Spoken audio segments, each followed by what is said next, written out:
Good day mga ka-Fixit! How's my driving? Yan ay babahagi ko sa iyo ngayon in this episode of Fixit Dennis, fixing the way we drive.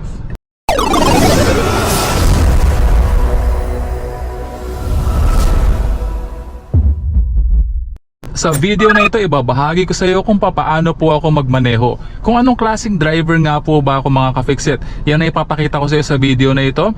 Meron tong halo-halong mga defensive driving techniques. Meron din itong kung paano magmaneho ng maayos sa service road at sa maluwag na kalsada. So stay tuned lang mga ka-Fixit dahil marami ako ibabahagi sa iyo na knowledge, tips, tricks and techniques sa pagmamaneho ng manual transmission na sasakyan sa video na ito. So simulan na natin mga ka-Fixit. Tayo ay nasa subdivision at lalabas pa lamang tayo dito mga ka-Fixit. Nakahinto po tayo ay naka-hazard. So sa mga pagkakataon na ito, kapag may kailangan ka ibaba o may kailangan ka intayin, siguraduhin mo na nakaparada ka parallel to the road mga ka-Fixit sa gilid ng kalsada at mag-hazard ka para alam ng mga sasakyan na dumadaan na may driver na nakasakay sa sasakyan at ikaw ay may hinihintay, kasi isa po yung indication na may inihintay ka o kaya naman ay emergency purposes or magbababa ng pasahero o magsasakay ng pasahero. So sa pagkakataon na to, aalis na tayo sa pagkakaparada mga ka-Fixit. Okay? Isa rin yung paraan para mas makita ka ng mga sasakyan na dumadaan sa kalsada na ito, lalong-lalo na kapag madilim ang paligid. So aalis na tayo sa pagkakaparada. Brake pedal ko, disengage ko yung ating handbrake.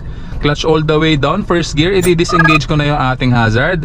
Tayo po ay sisignal ng pakaliwa dahil tayo ay lalabas sa kalsada para malaman po ng mga sasakyan na tayo ay lalabas. At titignan ko yung aking side mirror. Ayan, naka POV tayo para mas makita mo yung nakikita ng aking mga mata. Okay, POV experience to para sa iyo mga ka-Fixit. Clutch all the way down, first gear. So 1000 RPM ng gas or 1500, clutch to the biting point at aarangkada na po tayo. Ayan, so safe na mag-proceed. Nakita ko sa side mirror at sa aking rear view camera na safe na, kaya tayo ay nag-proceed na. Signal ako ng pakaliwa. Ayan mga ka-Fixit. So POV experience to. So sa mga ganitong pagkakataon mga ka-Fixit, part ng defensive driving at responsible driving yung proper positioning natin. So lalabas tayo dito sa service road na ito at tayo ay nagsignal ng pakaliwa dahil tayo po ay kakaliwa. So kung kakaliwa ka, dito ka sa side na to. Kung kakanan ka, doon ka na sa side na yon para ready ka na. Hindi yung kung kakanan ka, nandito ka sa kaliwa, so bigla kang kakanan, magkukos po yan ng aksidente. Okay? So ayan, dito naman po bigaya naman mga ka-Fixit. Kita mo naman nagbibigay yung ibang mga motorista. Yan. So nasa service road na po tayo ngayon mga ka-Fixit. At tayo po isisignal ng pakaliwa dahil kukunin ko tong kalsada na to. Ayan. So 4-way road po ito mga ka-Fixit, no? So kinuha ko tong linya na ito mga ka-Fixit kasi malayo pa po yung lilikuan natin. Pero kung malapit na yung lilikuan natin sa kanan, dyan na ako sa farthest right or sa shoulder. Okay? So dire-diretso lamang po tayo. Sa mga pagkakataon na ito, always maintain a safe distance sa sasakyan na nasa unahan. Ayan. At least depende po yan sa depende po yan sa bilis ng takbo ng ating sasakyan. So sa pagkakataon na to, 20 kilometers per hour. So sapat na yung mga 2 cars apart, at least 2 cars apart mga ka-Fixit. Safe na yan. At alam kong kayang-kaya ng preno natin na makapreno at this speed at makahinto kung kinakailangan. Okay? Pero syempre, mas mabilis yung takbuhan, mas mabilis yung pacing ng takbo, dapat mas malayo yung distansya mo sa sasakyan na nasa unahan para kung sakasakaling kailangan mong huminto ay kaya-kayanin ng iyong preno. Okay? So dapat kabisado mo rin yung iyong sasakyan at proper condition yan, no? Proper condition yung iyong preno mga ka-Fixit para kung kinakailangan huminto, ayan, makakahinto ka at a safe distance. Ayan. So sa pagkakataon na yun, na-anticipate ko mga ka-Fixit na papasok sa linya ko yung motor dahil merong sasakyan na nakaparada sa kanan. So pag mga ganun mga ka-Fixit, slow down ka na at pagbigyan mo yung motorsiklo. Lagi po natin tatandaan mga ka-Fixit na part ng defensive driving na mas nakikita po natin yung mga sasakyan na nasa unahan at mas nakakapagbigay po tayo ng mas tamang judgment dahil tayo po yung nasa likod. So kapag ka gano'n na may papasok sa linya mo, sabihin na lamang natin kagaya ng motor kanina, hindi siya nakasignal pero na-anticipate ko na papasok siya sa linya ko at pinagbigyan ko siya mga ka-Fixit. Okay? So kung hindi ko kasi siya pinagbigyan, maaaring mag-cause po yan ng aksidente at ayaw po natin ng abala mga ka-Fixit. Dahil bukod po sa abala, no, andun din po yung makakadisgrasya po tayo. Okay, tatandaan po natin na nasa likuran tayo at kapag tayo ay nakabangga, no, tayo po ang may kasalanan. Pero syempre, depende rin po yan, no? Lalong-lalo na kung biglaan lang din naman pumasok yung motorsiklo. So ito, nakasignal si kuya. So pagbibigyan ko na siya.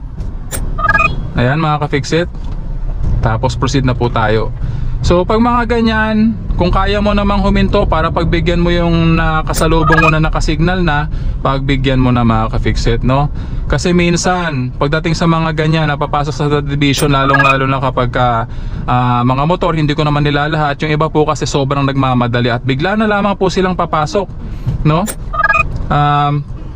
Kapag mga ganong pagkakataon mga ka-fix-it, kung may bala kang dumiretso at ayaw mo siyang pagbigyan, always be ready, no? Mag-ready ka na biglang mag-hit sa iyong preno kung sakasakali man na bigla niyang pasukin yung linya mo, no? Pero para makaiwas ka sa ganong klase ng senaryo at ganong klase ng aksidente, much better na pagbigyan mo na lamang kung kaya mo rin naman pagbigyan, no? Ano ba naman yung huminto ka sandali para pagbigyan siya makapasok sa linya?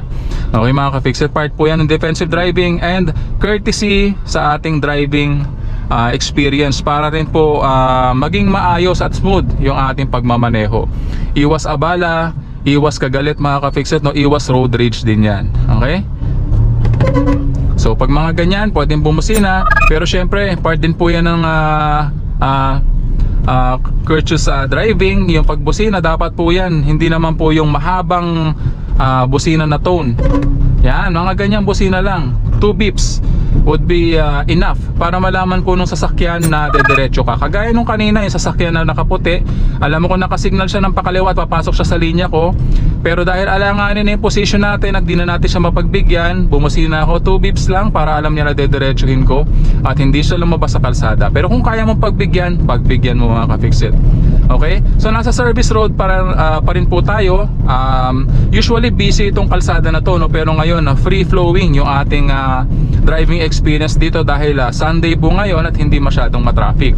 Okay? So sa mga ganito, mabagal lamang po talaga ang takbuhan sa mga service roads dahil masikip po ang mga kalsada rito. At bukod sa mga sasakyan, meron din pa mga motorsiklo, bisikleta, pedestrian, aso, pusa, kalabaw, kambing, nandito na po lahat. Minsan may mga tumatawid na ganyan dito. So be very very careful sa pagmamaneho sa mga service road. Okay?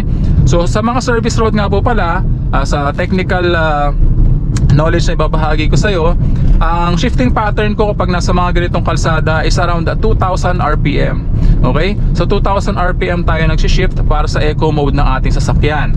So iba po yung shifting pattern kapag nasa highway na po tayo doon sa maluluwag na kalsada. Dahil kung gusto mo maibueli yung iyong sasakyan sa mga ganung pagkakataon, mag-shift ka at least at around 3,000 RPM.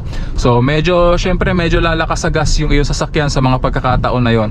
Pwede rin naman around 2,000 RPM kung hindi ka naman nagmamadali masyado sa iyong biyahe. Pero kung gusto mo maibueli yung iyong sasakyan at makaka-reach ka ng mas mataas na top speed sa iyong sasakyan, around 3,000 RPM.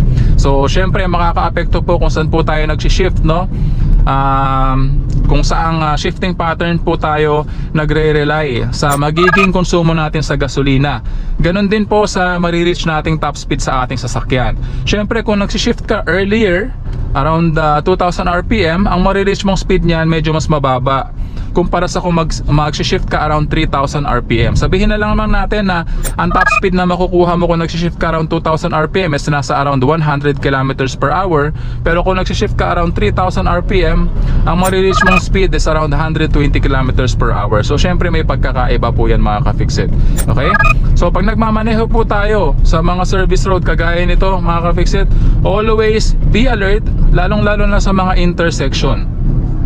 At marami din pong mga subdivision sa mga service roads. So yung mga gate niyan, ayan kagaya niyan, nakita mo subdivision yon. So syempre maraming lumalabas pasok dyan, and always be alert sa mga ganyang pagkakataon. Okay? So sabi ko nga kanina mga ka-fix-it, mas nakikita natin yung mga sasakyan na nasa unahan kagaya nito. Kitang-kita natin yung sasakyan at syempre kapag yan ay biglang pumreno, makikita natin na nag-high beam yung kanyang taillight. So ma-anticipate na natin na pwede tayong mag-slow down. Ito, kita ko yung truck, malayo pa lang. So nag-signal na ako pa kaliwa at tumitingin ako sa aking side mirror at sa aking rear view camera kung mayroong paparating na sasakyan sa likuran. Okay?